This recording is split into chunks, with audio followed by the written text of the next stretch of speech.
Across the South Coast, live from Solent University, you're listening to Solent Sports News. Good afternoon, it's 2 minutes past 1 and I'm Dan George with your Solent Sports News headlines. Southampton chairman Henrik Kraft has revealed that over the summer the club agreed personal terms with players Cody Gakpo and Goncalo Ramos. In a recent interview with The Athletic, Kraft said that despite their best efforts, Saints were unable to sign the two highly rated European talents.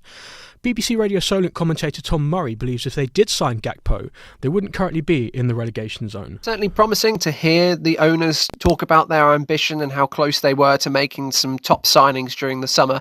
However, at the end of the day, these signings didn't come off and Southampton have really struggled to get the ball in the back of the net. And you just feel that if one of those had come through, especially Cody Gakpo, considering the form that he's been in so far this season, already scored at the World Cup as well, you'd think that Southampton wouldn't find themselves in the depths of the relegation zone. We're going to stick with Southampton because their third-party kit distributor has gone into administration. Football expert Kieran Maguire reported this morning that the Elite Sports Group has entered financial issues. Let's play football. In the World Cup this afternoon, Switzerland came out 1-0 victors over Cameroon earlier today. Cameroonian-born Breel Immobile put Switzerland ahead in the 48th minute. Brazil take on Serbia tonight at 7 o'clock. Shaqiri's ball in, surely! Breel is there to put Switzerland in front. Breel looked a bit emotional when he tucked it away. He was born in Cameroon and there was no chance he was going to miss that. Today's 1 o'clock kickoff sees Uruguay take on South Korea at the Education City Stadium. George Venn is our football correspondent, and George can bring us the latest news from this game. Yeah, thanks, Dan. This is a massive game in Group H, and we might know a couple players from both sides with Heung-min Son for Korea and Edison Cavani or Luis Suarez or Darwin Núñez for the Uruguayans. Ashley Williams in the BBC studio has just said that Luis Suarez was the most difficult striker that he ever faced in his career, so it'll be interesting to see if he can get on the score sheet today, but currently the game stands at 0-0. Thank you very much, George. And sticking with World Cup football, Cristiano Ronaldo will play his final game since his controversial exit from Manchester United today. The 37-year-old is currently clubless as he looks to impress potential takers on what might be his last World Cup. He'll captain Portugal for their match with Ghana later this evening, and one of his former teammates, Bruno Fernandes, has been speaking to the media ahead of this game. Well, I don't feel uncomfortable. I don't have to pick a side.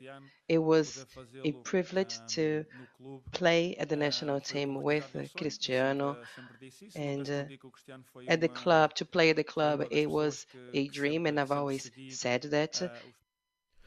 England captain Harry Kane is fit to play in the World Cup against the USA tomorrow. The striker had a scan on an ankle injury picked up in their opening 6-2 victory over Iran on Monday.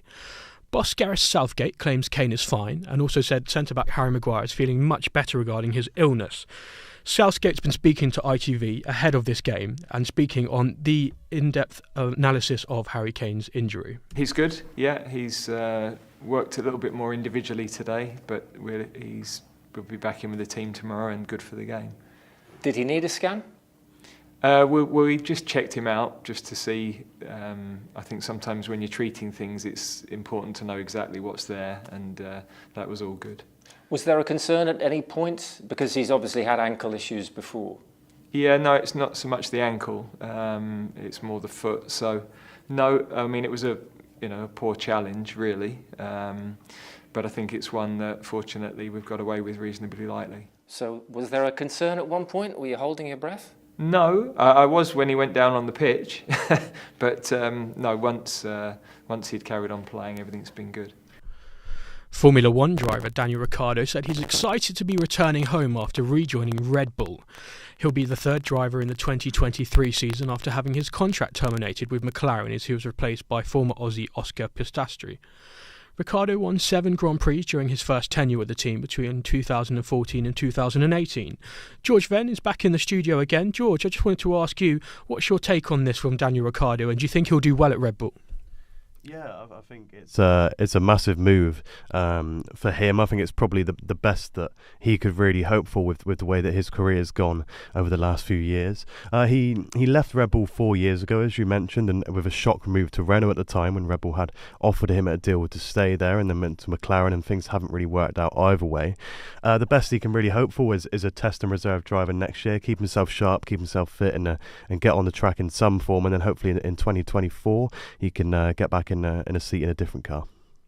Thank you very much for that, George. And sticking with Formula One for this one, we're going to move to Mercedes, because the Mercedes team principal Toto Wolff has confirmed interest in signing Mick Schumacher, saying the German just fits. Schumacher's father Michael spent his final 3 seasons of his Formula One career with Mercedes. Mick finds himself without a seat after being replaced by Nico Hülkenberg for Haas in 2023. Reports suggest he will be joining Mercedes as their third driver. That's all your sports news for now. We've touched on Southampton, World Cup, cricket, and also Formula One. There's 2 later kickoffs in the World Cup today, with Brazil being one of those games where we'll see the talisman Neymar Jr. taking stage for the first time since 2002. Thank you very much for listening. For all of our latest content, make sure to go to solentnews.co.uk.